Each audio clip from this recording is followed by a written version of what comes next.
এবারে জানাবো এক নজরে দৈনিক পত্রিকার শিরোনাম। প্রথমে আছে দৈনিক প্রথম আলো, তারা একটি বিশেষ প্রতিবেদন করেছে। দেশে প্রতিদিন 562 জন মারা যান হৃদরোগে ভুগছেন 1,02,62,000। প্রতি বছর নতুন করে আক্রান্ত হচ্ছেন প্রায় 10 লাখ। এছাড়া তার আরেকটি শিরোনাম, খাগড়াছড়িতে গুলিতে নিহত 3। এরপর আছে দৈনিক ইত্তেফাক, তাদেরও প্রধান শিরোনাম, খাগড়াছড়িতে সহিংসতায় 3 জনের মৃত্যু। এছাড়াও তাদের একটি শিরোনাম, দেশ পুনর্গঠনের সক্রিয় অবদান রাখুন, প্রবাসীদের প্রতি আহ্বান প্রধান উপদেষ্টা। এরপর আছে দৈনিক সমকাল, তাদের প্রধান শিরোনাম, ইসির পর্যবেক্ষক সংস্থার ঠিকানায় মিলল জঙ্গল, দোকান, বাড়ি। এছাড়াও তাদের আরও একটি শিরোনাম, খাগড়াছড়িতে 3 জন নিহত, 144 ধারার মধ্যে বিক্ষোভ, হামলা, গুলি, অগ্নিসংযোগ।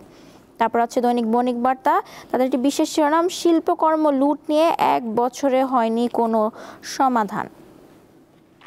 দেখে নিলাম আজকের দৈনিক পত্রিকার শিরোনামগুলো।